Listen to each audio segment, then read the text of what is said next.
इसके प्रति सभी जनता को सचेत होना चाहिए। और इस समय जो ये घटना हुई है, कल परसों नरवाना में मोहित की मृत्यु हुई, वो इंजेक्शन लगने के कुछ ही घंटों के बाद में उसकी तबीयत बिगड़ी और 4 घंटे के बाद में जब हॉस्पिटल में गया तो उसका इलाज नहीं किया गया और फिर उसको हिसार लेके गए तो रास्ते में उसकी डेथ हो गई। कल ही उसकी चिता को अग्नि दी गई है। वो भी शांत नहीं हुई कि आज ये वाक़या सुनने को मिला कि अग्रोहा में इस तरह से ये वाक़या बीत गया है। तो श्रीमती गिरदावरी देवी जो नहीं चाहती थी कि उनको इंजेक्शन दिया जाए, बिना उनकी इजाज़त के और बिना उनको पूरे इसके दुष्प्रभाव बताए और ज़बरदस्ती जनता पे, अपने कर्मचारियों पे दबाव बना के जो उच्च अधिकारी और मंत्रीगण जो ये दबाव बना रहे हैं, गलत गैर कानूनी दबाव बना के और गुमराह करके कि नौकरी से निकाल देंगे या तुम्हारी पेंशन बंद कर देंगे या बसों में जाना नहीं देंगे या सार्वजनिक स्थान पे नहीं जाने देंगे, ये बातें कह के ड्रामा पैदा करके और बिना उसके साइड इफ़ेक्ट्स बताए इंजेक्शन के और इच्छा के विरुद्ध लगा कर और ये जो कर रहे हैं और उसके जो साइड इफ़ेक्ट्स होते हैं और उनकी मृत्यु होती है, उसकी पूरी जिम्मेदारी जो है ये सभी मंत्री हैं, हमारे स्वास्थ्य मंत्री अनिल विज जी, उनकी बनती है, हमारे सीएम मनोहर लाल खट्टर उनकी बनती है, जो स्वास्थ्य विभाग के डायरेक्टर हैं, डीजीपी हैं, उनकी बनती है, जो यहाँ सीएमओ हैं इनकी बनती है, जो डॉक्टर हैं यहाँ के मेडिकल ऑफिसर जिनकी देख रेख में टीम भेजी गई वो जिम्मेवार है। जो आशा वर्कर या कंपाउंडर ने लगाया उसकी इतनी जिम्मेवारी नहीं है, क्योंकि उनको तो डर दिया गया कि आपको नौकरी से निकाल दिया जाएगा। ये जो मेरे साथ खड़े हैं हनुमान जी, आप इनको दिखाइए, हनुमान जी को, इनके परिवार की इनकी भाभी थी और उसके साथ ज़बरदस्ती ये बताएंगे कि कैसे उसके साथ ज़बरदस्ती करके और ये इंजेक्शन लगाया गया। उसने मना किया, मना करने के बावजूद उसको इंजेक्शन दिया गया और जो इन्होंने मुझे बताया वही बता रहा हूँ कि इंजेक्शन देते ही उसको सांस चढ़ने लग गया और उसकी तबीयत ख़राब हो गई। तो इस तरीके से हर एक आदमी को इंजेक्शन के लिए बाध्य करना, ये जनता को मारने की जिनोसाइड की कोशिश है। ये संविधान कोई इजाज़त नहीं देता। संविधान ने हमें इजाज़त दी हुई है कि हम अपनी जिस तरीके से रक्षा चाहें कर सकते हैं। जब प्रधानमंत्री जी पीछे कोरोना फैला था वो कहते 6 फुट की दूरी रखिए, थाली बजाइए, कोरोना भाग जाएगा। और आज जो है ये एक इंजेक्शन लगाते हैं कि जी अभी वैक्सीन तैयार हो रही है। वैक्सीन के लाखों डोज, करोड़ों डोज इनकी तैयार हो जाती हैं और उसके बाद वो डोज पे डोज लगाए जा रहे हैं।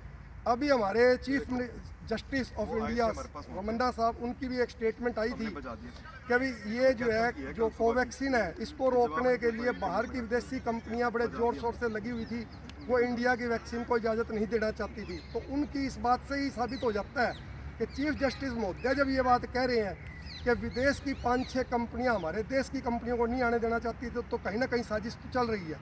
विपिन रावत जी जो CDS थे हमारी, जिनकी मृत्यु हुई, उन्होंने अपनी मृत्यु से 1 हफ्ता पहले ये बयान दिए थे कि ये कोरोना के नाम पे बायोलॉजिकल वेपन चल रहा है। तो ये बहुत गहरी षड्यंत्र है। इसके अंदर सारी जनता को गहराई से सोचने की ज़रूरत है। सभी किसानों को एकजुट होने की ज़रूरत है। आम जनता इसके ड्रावे में ना आए और किसी के साथ ज़बरदस्ती नहीं कर सकते। अगर सरकार को इतनी ही जनता की चिंता है तो वो हर एक आदमी का 50 लाख का बीमा कम से कम करे, ताकि किसी भी परिवार के अंदर कोई गुमराह या इनके झांसे में आकर के भी अगर इंजेक्शन लगवा लेता है और उसकी मृत्यु होती है तो उसके परिवार को कम से कम 50 लाख मिले। एक तरफ इतनी बीमारियों से लोग मर रहे हैं, ये कुछ नहीं करते, लेकिन दवाइयों की कंपनियों के जो चंदे हैं, चिट्ठे हैं, इनको इलेक्शन लड़ने के लिए मिलते हैं और उसके दबाव के अंदर ये लोग किए जा रहे हैं सारे देश को गुमराह और बेवकूफ़ बना करके सबकी जो है ना जनता के स्वास्थ्य से खिलवाड़ किया जा रहा है इसके अंदर। तो हम ये कहेंगे कि भाई ज़बरदस्ती नहीं होनी चाहिए। अगर किसी का दिल मानता है और वो इनके साइड इफ़ेक्ट्स समझ करके उसके बावजूद उसको लगता है कि भाई चलो मैं तो ट्रायल अपने शरीर को देने को तैयार हूँ, तो जब भी कोई दवा ईजाद होती है तो वो पहले वॉलंटियर्स को कहते हैं कि हमने ये दवाई बनाई है और आप अपने आप को सरेंडर कीजिए। इसके जो साइड इफ़ेक्ट्स होंगे वो आप शरीर खुद भुगतेगा। उसको लाखों रुपए दिए जाते हैं कंपनी की तरफ से, किसी को 10 लाख, किसी को 5 लाख प्रति मेंबर के दिए जाते हैं, तब उसके शरीर पे ट्रायल होता है। तो ऐसे 100-150 आदमियों पे ट्रायल करके और फिर ये इमरजेंसी यूज ओनली है, तो इसका साइड इफ़ेक्ट बताए बगैर ज़बरदस्ती करना, ये बिल्कुल पेनिट्रेट करके रेप किया जा रहा है जनता के ऊपर। और इस सब के सारे दोषी हैं, चाहे हमारा प्राइम मिनिस्टर है वो भी इसके लिए दोषी माना जाएगा, और चाहे जो भी संस्थाएं इनका साथ देंगी, जो भी अधिकारी साथ देंगे, वो सब इसके जिम्मेवार हैं। मैं भी एक अधिकारी रहा हूँ, किसान का बेटा हूँ, किसानी की है, लेकिन मैं ये जानता हूँ कि संविधान ने हमें जो अधिकार दिए हैं वो हमारे अधिकार ये ना छीने तो ही अच्छा होगा। बहुत से लोग हैं जो कोई पॉलिटिक्स किसी की होगी, हमारी कोई पॉलिटिकल पार्टी नहीं है, कोई एजेंडा नहीं, हम केवल चाहते हैं कि जनता के साथ कोई धक्का नहीं होना चाहिए, जनता को न्याय मिलना चाहिए। और इस न्याय के अंदर जो भी अधिकारी कर्मचारी किसी की बातों पे गुमराह मत हो, किसी का कुछ नहीं बिगाड़ सकेंगे। ये मैं सारी जनता को, सारे नीचे वाले कर्मचारियों को ये विश्वास दिलाता हूँ कि संविधान उनके साथ है। कोई भी अधिकारी, कोई भी बड़ा मिनिस्टर, कोई भी कोर्ट उनके विरुद्ध कार्रवाई नहीं कर सकती। अगर वो इलीगल कार्रवाई करेंगे तभी होगी। किसी का गलत डायरेक्शन दें, कोई कहे कि भी इससे ये नुकसान होगा, पूरे बताएं।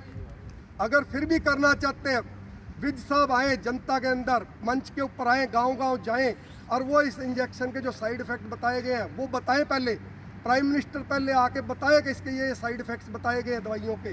स्वास्थ्य के जो डीजीपी हैं वो बताएं, जो आईसीएमआर है वो बताए, लेकिन वो बगैर बताए और ये मैंडेट जो लागू कर रहे हैं एक तरफा, इसके बारे में बहुत सी लिटिगेशन कई हाई कोर्ट्स में चल रही हैं।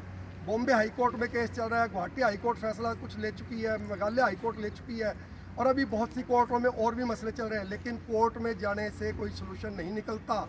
मैं भी वकील हूँ, मैंने भी कम से कम भी 1984 में ला की थी, 1985 से बतौर एडवोकेट भी प्रैक्टिस की है, सरकारी नौकरी भी की है। और मैं ये कहूँगा कि भाई किसी के दबाव में मत आइए, गुमराह मत होइए और किसी के दबाव में बिना आए आप अपनी इच्छा से लेना चाहते हो तो इंजेक्शन लीजिए, मैं उसका विरोध नहीं करता। अगर कोई अपनी इच्छा से कोई कहता है भाई मेरे शरीर पे ट्रायल करो, तो देखो वॉलंटियर करते हैं, बहुत से लोग हैं जो अपना शरीर दान देते हैं कि मेरे शरीर पे जो मर्जी आप ट्रायल करो, गिन्नी पिग की तरह समझो। लेकिन ये इंडिया, भाई इंडिया की जनता पढ़ी लिखी कम है, इस जनता को पढ़ी लिखी कम के ऊपर ये अत्याचार मत करो कि उनको पीना पूरे बताए, उनके शरीर पे आप टेस्ट पे टेस्ट करे जा रहे हो और लोग मर रहे हैं। जब ये दिख रहा है, जब एक आदमी मोहित की डेथ होती है, एक आज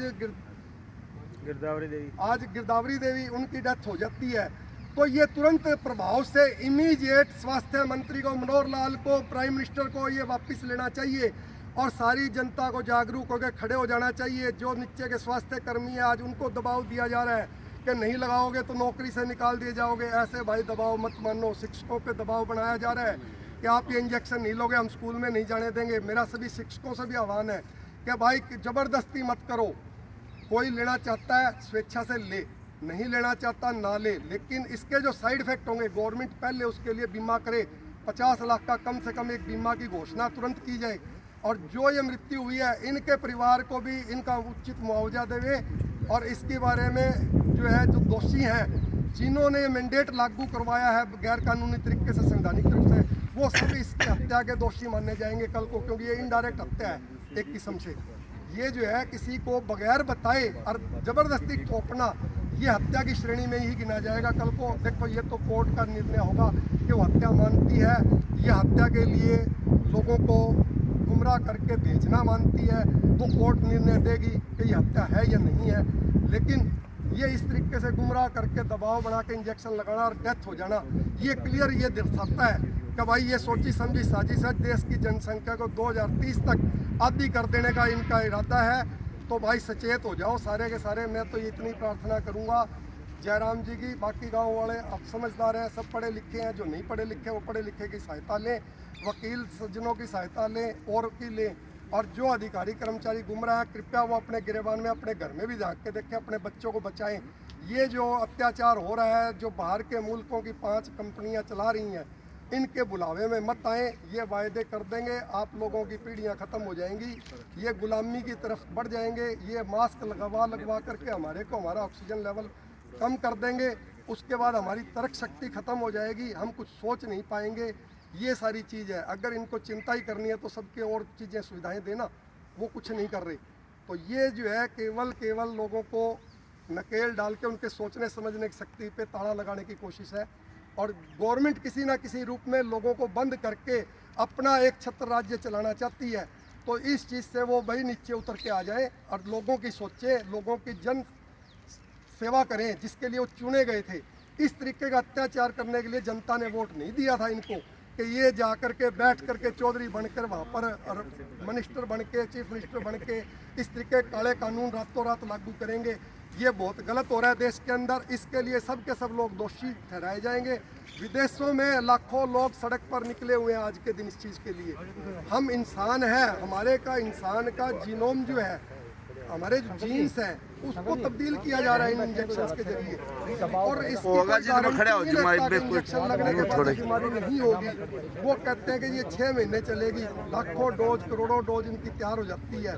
मेरे को ये समझ में नहीं आता कि जब वो डोज तैयार पहले कैसे कर लेते हैं, जिसको अभी तक इजाज़त नहीं मिली उनकी करोड़ों डोज कैसे तैयार हो गई। ये तो समझ में आता है कि 1000 डोज तैयार किया आपने, टेस्टिंग करवा रहे हो, टेस्टिंग आ जाती है, ओके हो जाती है, तो आपके पास कुछ मटेरियल पड़ा है और उसकी आप कम से कम 2 महीने में 3 महीने में और डोज तैयार करो। आप करोड़ों डोज पहले से तैयार करके बैठे हो और फिर उसको लॉन्च कर रहे हो इंजेक्शन को। तो भाई ये बिल्कुल सरासर गलत हो रहा है देश के अंदर।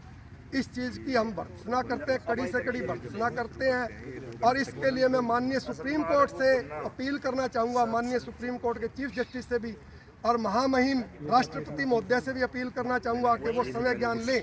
मुझे पता है कि महामहिम राष्ट्रपति महोदय भी इस पे संज्ञान नहीं ले पाएंगे क्योंकि वो भी कैबिनेट के निर्णय से बंधे होते हैं।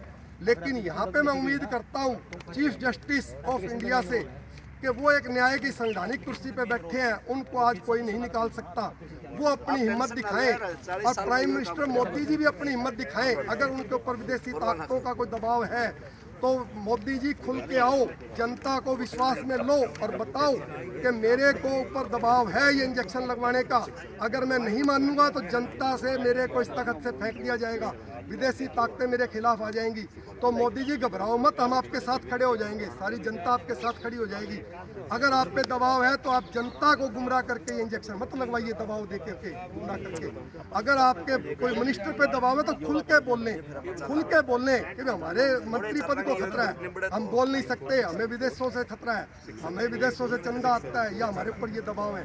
तो चीफ जस्टिस ऑफ इंडिया से अपील करता हूँ, माननीय चीफ जस्टिस से, कि वो तुरंत जितनी भी अपीलें, जितनी भी ये चीज़ें लग रही हैं इन पे तुरंत निर्णय लें, जल्दी से जल्दी हाई कोर्टों को निर्देश दें कि इसके बारे में, कोरोना के बारे में जो ज़बरदस्ती की जा रही है उस पर निर्णय दें ताकि जनता अपना निर्णय ले सके। कि भी अगर अदालतें हमें न्याय देंगी तो ठीक है, अगर जनता को अदालतें न्याय नहीं देंगी तो जनता भी उसको समझे कि भी हमारे साथ न्याय हो रहा है या नहीं हो रहा, तो जनता अपना रुख रख सके।